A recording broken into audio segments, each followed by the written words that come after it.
साथियों नमस्कार। ग्लोबल ज्ञान चैनल पे आपका बहुत बहुत स्वागत है।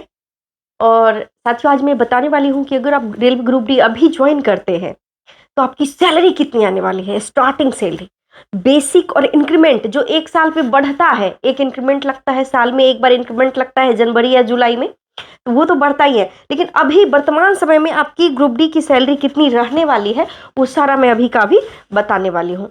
तो सर्वप्रथम जो आप हेडिंग भी देख रहे होंगे कि जो ग्रुप डी की बेसिक सैलरी कितनी होती है, और ये लिखा गया है 2025 के अकॉर्डिंग।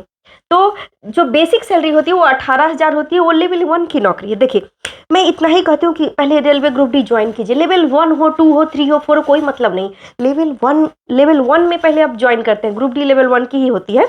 तो आपका सैलरी क्या क्या रहने वाली है, तो बेसिक पहले हो जाएगा आपका 18,000। इसका 53% जितना भी हो वो मिल जाएगा आपका डीए, जिसको हम लोग अभी के दौर में महंगाई भत्ता कहते हैं। उसके बाद एचआरए, हाउस रेंट अनाउंस, ये होता है 10%, 20%, 30%। जैसा कि आपको मालूम होगा कि भारत में 4 मेट्रो सिटी है। कौन कौन सा? एक होता है कोलकाता, एक होता है दिल्ली, और एक होता है मुंबई, और एक है चेन्नई। तो इन 4 सिटी में अगर आपका ज्वाइनिंग होती है तो आपको 30% रहने वाली है एचआरए। उसके बाद ट्रांसपोर्ट अनाउंस 1377 रुपए। 1377, जैसे जैसे आपका इंक्रीमेंट बढ़ेगा आपका जो बेसिक जैसे जैसे बढ़ेगा ये भी इंक्रीज करेगा, है ना। तो आपका स्टार्टिंग सैलरी इस तरीके से जुड़ती है। और इसमें देखिए समय समय पे आपका ड्रेस अनाउंस मिलेगी, आपका मेडिकल पूरा सुविधा, जो आपका मेडिकल पूरा फ्री होगा। रेलवे का स्पेशली हॉस्पिटल होता है उसमें। उसके बाद भारत के किसी भी कोने में आप रेलवे पास के थ्रू आप ट्रेवल कर पाइएगा। उसके बाद पीटीओ मिलता है। पीटीओ मतलब 1/3 उसमें पैसा आपको लगेगा।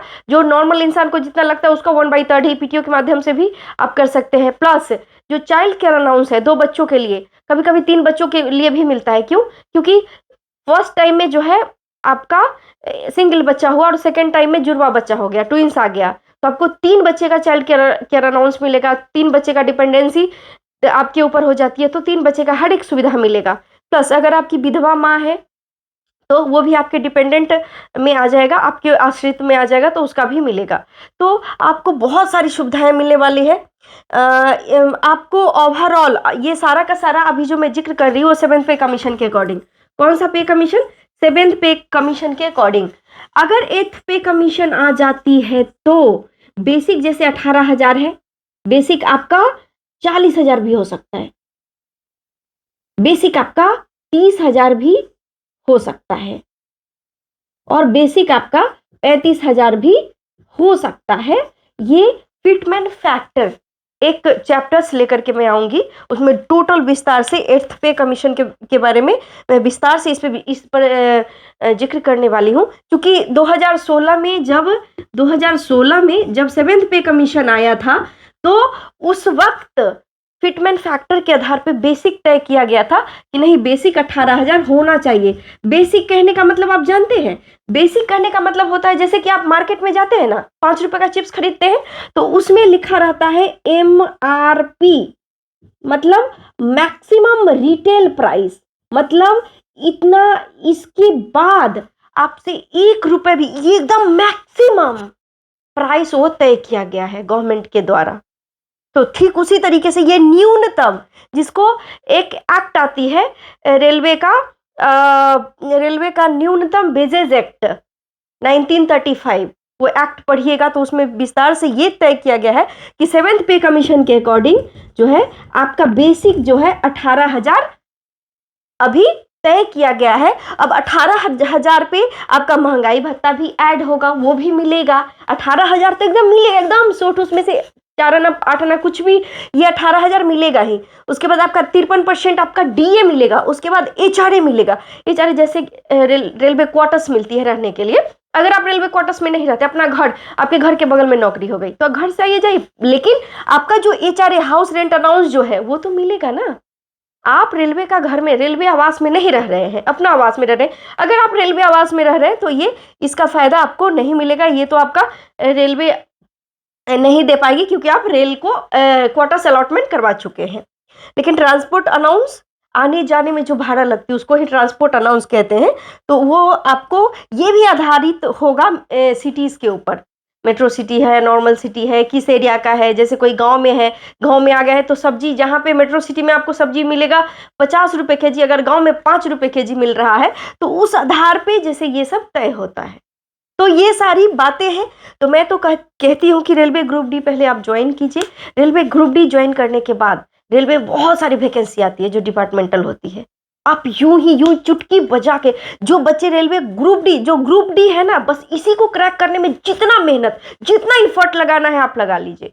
इसको जैसे ही क्रैक कर लेते हैं ना, रेलवे डिपार्टमेंट बहुत आसान हो जाता है, उसमें कुछ रह ही नहीं जाता है। वहां तो बउआ वाला आ जाता है, जोड़ प्लस जोड़, एकदम एकदम ऐसा रहेगा, उसका मैथ ऐसा रहेगा, रीजनिंग ऐसा रहेगा, जीके और साइंस की आपका ऐसे ही बन जाएगा एकदम। ये एक सीढ़ी है जो रेलवे ग्रुप डी है ना, आपके पूरे लाइफ का जो चढ़ने वाली है वो एक सीढ़ी है। लेकिन पहले उस सीढ़ी पे तो पहुंचना पड़ेगा ना। मैं एक वीडियो भी बनाई हूँ, उस वीडियो को जरूर देखिएगा, जो पूर्णतः based on railway group D. जैसे कि घर का 5 फ्लोर बनाए हुए हैं आप, लेकिन बेसमेंट फ्लोर होता है एक, उसके बाद एक फर्स्ट फ्लोर होता है, एक बेसमेंट फ्लोर होता है, जिसको हम लोग क्या कहते हैं, ग्राउंड फ्लोर। इसको हम अपनी भाषा में 0 फ्लोर भी कह सकते हैं। उसके बाद जो नंबर 1 पे आती है, इसको हम लोग कहते हैं फर्स्ट फ्लोर। उसके बाद कहते हैं second floor, third floor, fourth floor, fifth floor, sixth floor, seventh floor. इसी तरीके से ये जो है ना मेरे दोस्त, ये अभी आप 0 पढ़े, पहले लेवल 1 को पकड़िए। किसको पकड़ना है? लेवल 1 को। उसके बाद level 2, level 3, level 4, level 5, level 6, level 7, level 8, level 9, up to here. From here up to there आपको पहले 1 को रीच करना पड़ेगा। अभी आप 0 पर है, तो इस चीज को समझिए और पूरा तन मन धन से प्रिपरेशन कीजिए रेलवे ग्रुप डी का, है ना। तो थैंक यू वेरी मच। अगर कोई कंफ्यूजन हो आपको इसके रिगार्डिंग, आपका रेलवे एग्जाम फॉर्म फिलिंग के रिगार्डिंग कुछ भी अगर है दिक्कतें, तो आप हमसे बेझिझक कमेंट सेक्शन के माध्यम से अपने क्वेश्चन को छोड़ सकते हैं और हमारी कोशिश होगी मैं उसका एक्सप्लेन करूं। तो थैंक यू वेरी मच। इस वीडियो में इतना ही। तब तक के लिए आप बहुत अच्छे से रहे, पूरा तैयारियों, अपनी ताकत को, अपनी एफर्ट्स को लगा दीजिए, पूरा मेहनत पर लगा दीजिए। Thank you very much. जय हिंद, भारत माता की जय। Bye bye.